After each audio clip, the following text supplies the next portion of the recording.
إيه اللي ممكن يخلّيني أعيد قراءة رواية تاني بعد ما عدّى عليها 3 سنين من أول قراءة ليها؟ أهلًا بيك من تاني في بوك كافيه حيث المتعة والاستفادة معًا. والسؤال اللي قُلته في الأول كده ده سؤال هنجاوب عليه في خلال الحلقة بتاعتنا وفي خلال المراجعة الجديدة اللي إحنا هنعملها لرواية يمكن صدرت من أكتر من كام سنة زي ما قُلت من 3 سنين أو 4 سنين تقريبًا. هنتكلم عنها النهارده في مراجعة كبيرة مفصلة، وهاقول لكم إيه أسباب إن أنا ممكن أكون قرأتها تاني. بس قبل ما نخش كده في تفاصيل الحلقة بتاعتنا عايز أقول حاجتين مهمين.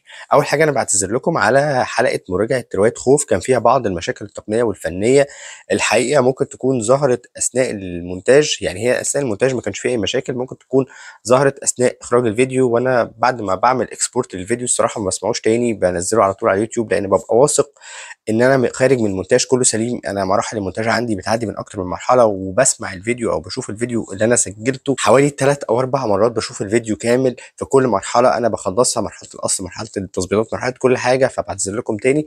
ودايمًا بيبقى في تطوّر، ويعني أتمنى إن أنتم تقبلوا اعتذاري.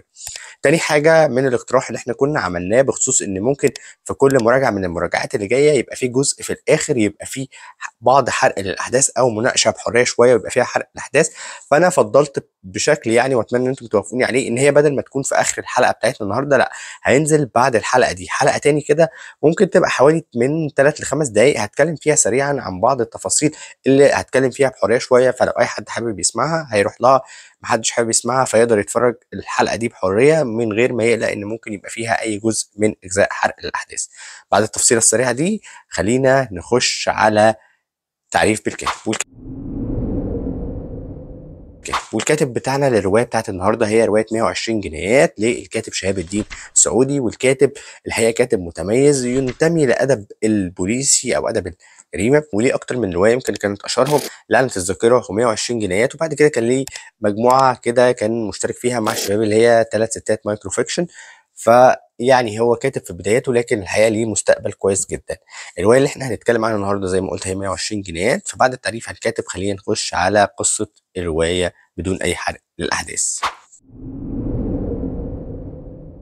القصة بتاعتنا بتاخدنا من البداية من محقق ياسر عز الدين اللي بعد 10 سنين من جريمة حصلت هو قرر ان هو يستقيل لان هو ما قدرش يفك الالغاز بتاعتها. والجريمة دي هي كانت سرقة 3 قطع من المتحف المصري، والقطع دي كانت من القطع النادرة جدا.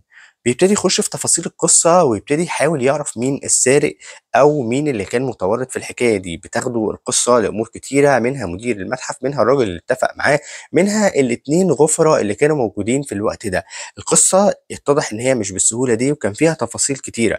وهل الشخص اللي هو اتهمه في 10 سنين فاتت كان هو السبب ده، ولا القصة راحت فين؟ وايه قصة الثلاث قطع تانيين اللي كانوا مزيفين وظهروا بعد وقت ما؟ وهل المحقق ياسر بعد ال10 سنين دي هيقرر ان هو يرجع يفتح القضية تاني ويحاول يكتشف الرجل الغامض ورا المشاكل دي كلها؟ وايه السبب اصلا رجوعه بعد 10 سنين ان هو هيرجع يحقق في الجريمه دي تاني؟ قصه بتاخدنا ما بين الماضي وما بين الحاضر في الوقت ده، بتاخدنا لتفاصيل كتيره، بتاخدنا لثلاث شخصيات اساسيه تاني بتظهر بشكل قوي جدا، بتكون سر من اسرار فتح الباب التحقيق في الحادثه دي. فالحقيقه الروايه على قد ما هي تعتبر حجمها مش كبير نسبيا لكنها مليانه تفاصيل كتيره، مليانه حدث انت بتجري وراه بشكل كبير. هل القصة في الآخر هتنتهي ولا ربما يكون ليها جزء تاني؟ أسئلة كتيرة وشخصيات كتيرة وأحداث كتيرة بتاخدنا جوه الرواية دي، بس ده مش هيمنعنا إن احنا نكمل ونخش الجزء التاني بتاعنا وهو الحديث عن تفاصيل الرواية. وكعادة بدايتنا دايما بنبتدي بالغلاف اللي مليش عليه تعليق، هو غلاف يشد، غلاف كويس جدا، الاسم كان لطيف جدا ويقدر يشد اي حاجه، وهيبقى عارف ضمنيا ان هو داخل يقرا روايه فيها تحقيق فيها غموض. مش هقدر اقول، وخليني اقول النقطه دي هنا، مش هقدر اقول انها تبقى ادب بوليسي او حاجه فيها جريمه وقصه وكده وقاتل، لا هي فيها نوع من انواع التشويق بشكل كبير، فيها اثاره بشكل كبير، فيها لغز انت بتحاول تحله وتعرف مين اللي ورا الحدث ده. تاني نقطة من النقط اللي بنتكلم فيها دايما وهي اللغة وما يتضمنها من تحتيها من سرد ومن حوار. واللغة هنا كانت بسيطة سهلة كلها بالعربية الفصحى من ناحية السرد، أما من ناحية الحوار كان بيغلب عليها بشكل كبير اللغة العامية وفي الحديث دايما مع الشخصيات كانت باللغه العاميه الدارجه جدا اللي احنا ما بتحبش النوع ده، وفي بعض الناس عادي بتالفه بشكل كبير، فانا حبيت انوع عنه عشان لو فكرت ان انت تروح للروايه. ومن هنا خلينا نروح للاحداث بتاعه الروايه. والاحداث هنا كانت متسارعه بشكل كبير. الروايه انت بتقراها ما بتبقاش عارف تاخد نفسك فيها، لان الاحداث عماله تجري والتفاصيل عماله تجري وانت عمال تكتشف امور كتيره. من الحاجات اللطيفة إن الكاتب شوية تبنى فكرة إن أنت محتاج تركز في كل تفصيلة أنت بتقراها، وهو ساعدك في بعض الأحيان من الرواية إن هو كان بيفكرك بالأحداث دي. وهنا بقى دي نقطة من النقط اللي أنا كنت دايما بتكلم عنها في بعض الروايات الأخرى، إن لما عايز يرجعك لحدث معين، كان في بعض الروايات اللي كنت بقراها كان بيرجع لك المشهد بالكامل، لكن هنا كان بيفكرك بتفصيلة أو بجملتين أو بحوار كان بيظهر ما بين الشخصيتين دول أو ما بين الشخصية دي، عشان يوجهك للي هيحصل بعد كده ويقول لك ده كان إيه ربطه بالحاجه اللي بعد كده، يمكن عشان انت ما تقولش هو ايه اللي حصل او ايه الربط اللي جه هنا. فهنا دي نقطه من النقط اللي كانت لطيفه جدا وهنتكلم عنها قدام طبعا. وبعد ما اتكلمنا عن الاحداث هنخش الحبكه اللي الكاتب كان متقن فيها بشكل كبير جدا وقدر يمسك اطرافها بشكل كويس. واضح جدا قد ايه هو كان مذاكر خيوط الحدث بتاعته وايه اللي هيحصل هنا والشخصيات دي هتتحرك ازاي وده هيظهر امتى وهيظهر فين وهيظهر ليه وهيعمل التفصيله دي عشان ايه وهيعمل التفصيله دي عشان ايه.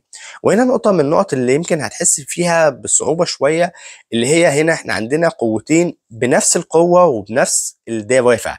الشخص المحقق اللي عايز يحقق الجريمة، والشخصيات اللي شافت ان المحقق ظهر تاني عشان يحقق في القصة دي، فبيحاولوا ان هم دايما يسبقوه بخطوة وكل واحد بيسبق التاني بخطوة عشان ده ما يكملش في التحقيق، ودول يحاولوا يهربوا بعد عدد من السنين اللي هم كانوا عايشين فيه في محاولات هروبهم، وان الموضوع ينتهي وينام والناس تنساه. فدايما وانت بتقرا كده كنت هتلاقي في حاجات كتيره بتظهر قدام، ممكن تلاقي ان هي ملهاش معنى، لكن الكاتب في البدايات كان مؤسس لها بشكل كويس وكان ليها الدوافع بشكل كويس. وده هينقلنا للشخصيات اللي الحقيقه نقدر نقول ان اغلب الشخصيات الاساسيه كانت ممتازه جدا، بس القصه دي كان يعيب عليها بس ان كان فيها شخصيات كتيره قوي، شخصيات في وقت من الاوقات هتتوهك، شخصيات انت هتحس انها ما كانش ليها لازمه الحقيقه. يعني كان في شخصيات كتيره بتظهر باسامي، بتظهر مشهد او مشهدين وبعد كده بتختفي، ما كانش ليها دور اساسي او ما كانش ليها اهميه بشكل كبير، وكنا ممكن ننوه عنها بان هم ليهم علاقه بكذا او الشخص ده كان كذا، لكن ما كانش ليها فرضيه ان انا اظهر له اسم. ده في وجهه نظري انا كقارئ بسيط بيخليني اركز في الاسم، وجود الاسم بيخليني اركز فيه واقول ان الشخصيه دي لها اهميه. خليني اقول لك ان كان في بعض الروايات اللي بقراها معتمده على شخص واحد والشخص ده ما كناش بنعرف اسمه اساسا.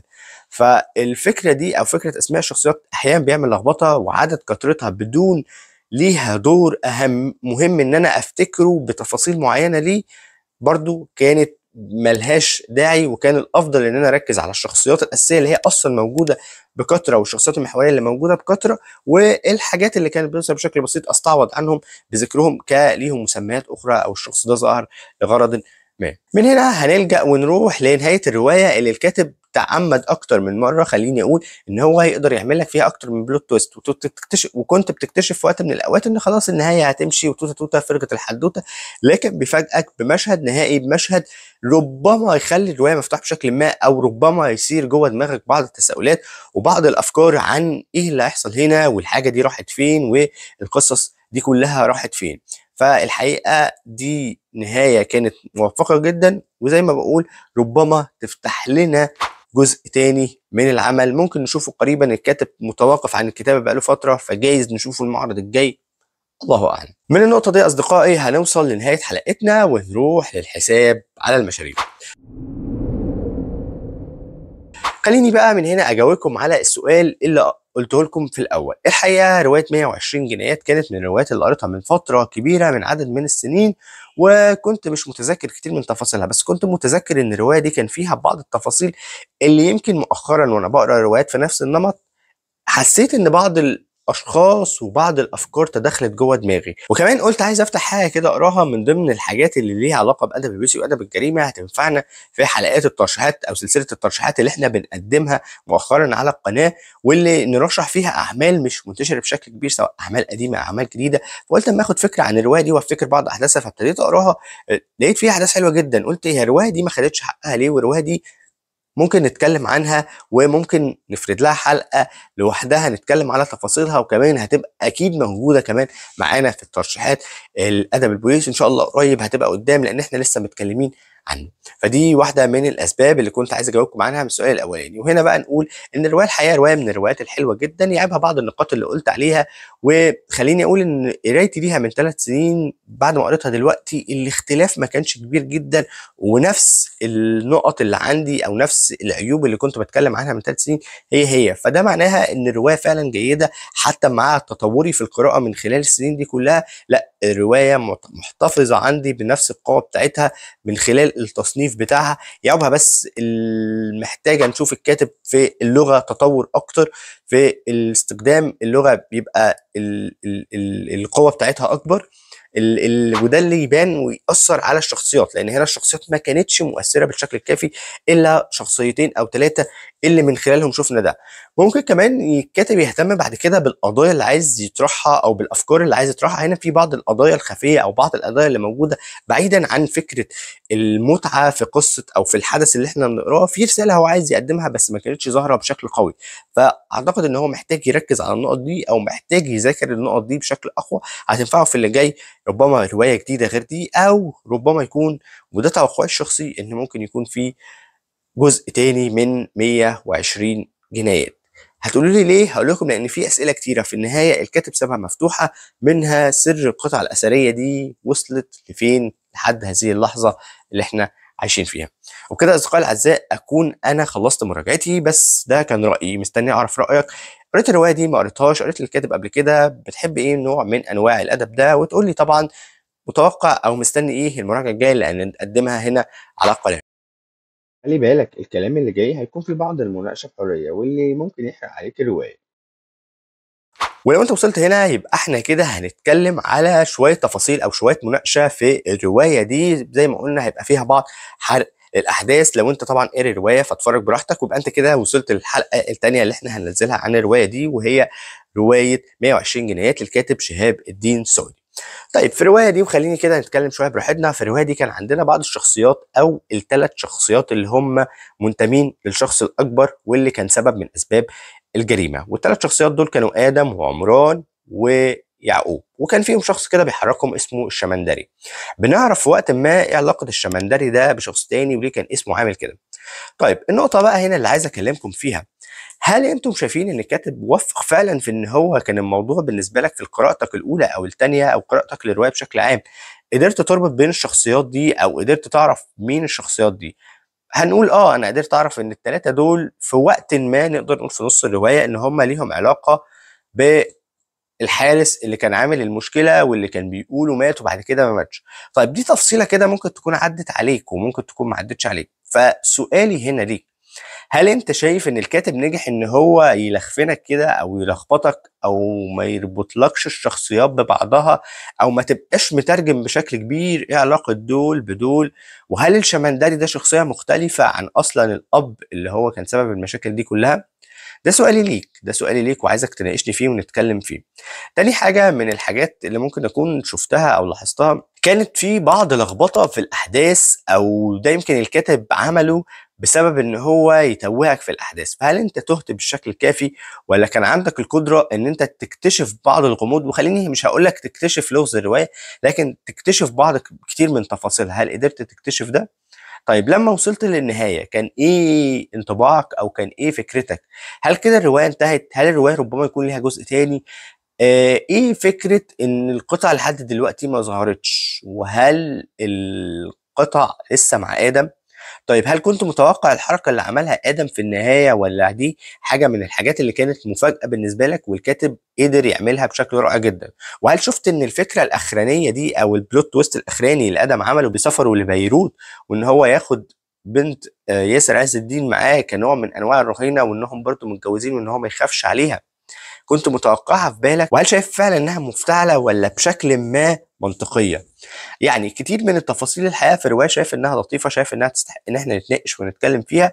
كلمتكم عن بعض الحاجات اللي كانت شغلاني وحابب ان احنا نتكلم فيها. طبعا قول لي تحت في التعليقات، وقول لي هل شايف الفكره الجديده او التفصيله الجديده اللي احنا عملناها ان احنا نتكلم كده في جزء نهائي عن بعض التفاصيل اللي احنا محتاجين نتناقش فيها او نتكلم فيها.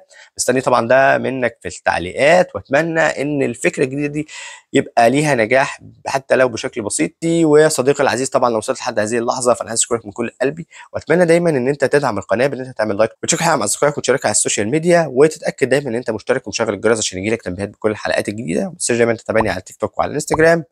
سلام.